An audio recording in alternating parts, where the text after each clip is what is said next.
मित्रांनो, सर्वांना जय जिजाऊ. शेती आणि मातीच्या या प्लॅटफॉर्मवर आपल्या सर्वांचं स्वागत आहे. गेल्या अनेक वर्षांपासून शेतकऱ्यांसाठी रोज एक नवी योजना येते आहे आणि याचं एक समर्पक उदाहरण जर द्यायचं झालं तर एकीकडे तुमची आमची लग्न जुळत नाही ही वेगळी वस्तुस्थिती आहे. मात्र रोज नव्या बायकोची ऑफर मात्र टोपल्यात भाकरीचा पत्ता नाही, अशा प्रकारचं सध्या शेतकऱ्यांच्या बाबतीत सुरू आहे सरकारकडून.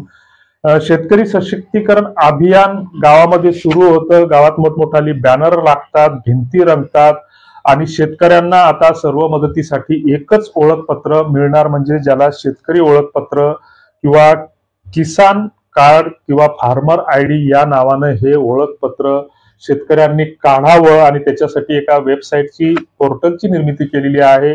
पुन्हा किसान क्रेडिट कार्ड सारखी, शेतकरी पीक विम्यासारखी, शेतकरी सन्मान योजनेसारखी, शेतकरी सशक्तीकरणासारखी ही एक नवीन योजना पुन्हा बाजारात आलेली आहे.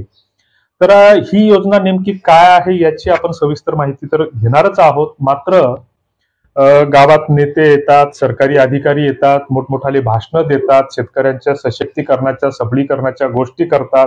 मात्र शेतकरी हा पूर्णपणे उद्ध्वस्त झालेला आहे आणि अशा योजनांची खरंच शेतकऱ्यांना गरज आहे का, तो वेगळ्या चिंतनाचा विषय आहे. मात्र ही फार्मर आयडी नावाची जी काही योजना आहे तर ती नेमकी काय आहे याबाबत आपण थोडक्यात जाणून घेणार आहोत. त्याच शेतकऱ्यांसाठी आहे की ज्या शेतकऱ्यांनी गेल्या काही वर्षामध्ये पीक विमा भरला मात्र संघर्ष करूनही हातात काहीच आलं नाही. ही योजना त्या शेतकऱ्यांसाठी आहे की ज्या शेतकऱ्यांसाठी कर्जमाफीची घोषणा झाली मात्र अजूनही कर्जमाफीची प्रतीक्षा संपलेली नाही. ही योजना त्या शेतकऱ्यांसाठी आहे की सिंचन विहिरीसाठी शेतकऱ्यांसाठी योजना जाहीर केली. विहिरी खोदून बसले, घरं उद्ध्वस्त झाले मात्र त्याच्या मस्टरचे पैसे अजूनही जमा झाले नाही. घरकुलांच्या पैशांना वेळोवेळी होड लागले आणि अजूनही त्याचे मस्टर जमा होत नाहीत.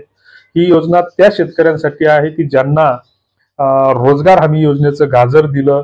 2011 पासून ती प्रभावीपणे त्याची अंमलबजावणी सुरू झाली. मात्र यामुळे शेतकरी पुरतं तहसील आणि पंचायत समितीच्या आणि रोजगार सेवकाच्या ग्रामपंचायतच्या चक्रा मारू उद्ध्वस्त झालेल्या आहेत. अशा ह्या सरकारच्या योजना आहेत. ही योजना त्या शेतकऱ्यांसाठी आहे की शेतकऱ्यांच्या सन्मानासाठी बिगर व्याजी पीक कर्ज योजना जाहीर झाली. मात्र 1760 कागद देऊनही बँका दारात उभं करत नाहीत. अशा ह्या सरकारच्या योजना आहेत. आणि आता हे फार्मर ओळखपत्र ही ज्या शेतकऱ्यांसाठी गेल्या 3-4 वर्षापूर्वी किसान क्रेडिट कार्ड नावाची योजना जाहीर झाली आणि गावोगाव त्याचे कॅम्प लागले आणि कॅम्प लागल्याच्या नंतर CSC वाल्यांनी, त्या ग्राहक सेवा केंद्रावाल्यांनी 200-500 रुपयांनी लुटलं.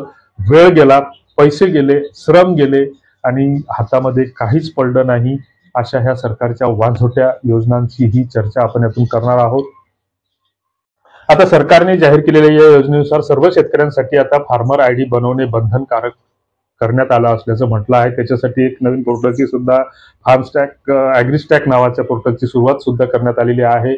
आणि ज्या शेतकऱ्यांकडे हा फार्मर आयडी नसेल तर त्यांना PM किसान असेल, पीक विमा असेल किंवा इतर ज्या काही शेतकऱ्यांसाठी ज्या काही सरकारी योजना राबवल्या जातात त्या योजनेचा कुठलाही लाभ मिळणार नाही. हे त्याच्यासाठी हे ओळखपत्र बनवणं बंधनकारक आहे. सुरुवातीला ज्यावेळेस या योजनेची घोषणा झाली त्यावेळेस त्याचं ते पोर्टल ओपन होत नव्हतं, ती वेबसाईट चालत नव्हती. हे नेहमीच घराणं आहे.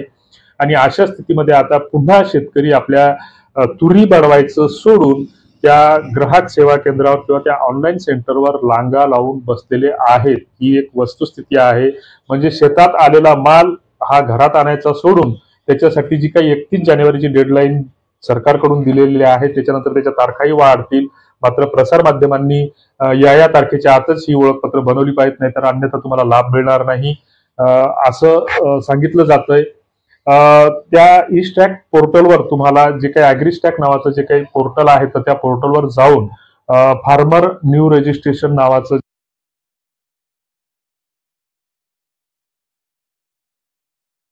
तर त्यांनी दुसऱ्याचा कुणाचा तरी मोबाईल आणायचा आणि तो OTP घ्यायचा.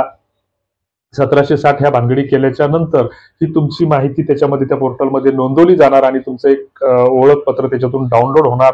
ह्या सगळ्या गोष्टींचा सोपस्कार तुम्हाला करावे लागणार आहेत. agristock.government.in या वेबसाईटवर ही योजना तुमच्यासाठी आहे आणि प्राथमिक स्तरावर जवळपास 19 राज्यांमध्ये ही योजना सुरू केलेली आहे. ज्या योजनेच्या माध्यमातून तुम्हाला जी काही वारंवार केवायसी करावं लागते किंवा केवायसी करावं लागते ती आता करायची गरज पडणार नाही आणि वेगवेगळे फायदे सुद्धा या योजनेतून सांगितलेले आहेत. यापूर्वीही अनेक अशा योजना शेतकऱ्यांसाठी आलेल्या आहेत. काही गरज नसताना आधार कार्डला पॅन कार्ड लिंक करायला लावलं, ज्यांनी लिंक केलं नाही त्यांना हजार हजार रुपये भुर्दड भरावा लागला.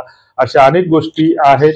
तर तुम्ही आता तुमचे कामधंदे सोडून त्या ऍग्री स्टॅक पोर्टलवर जाऊन त्याची नोंदणी करा किंवा तुमच्या गावामध्ये जे काही ऑनलाईन सेवा केंद्र आहे तर त्या सेवा केंद्रावर जाऊन तुम्ही त्याची 100-200 रुपये देऊन नोंदणी करावी असं सरकारकडून जाहीर करण्यात आलेलं आहे. तुम्हाला याबद्दल काय वाटतं ते कॉमेंट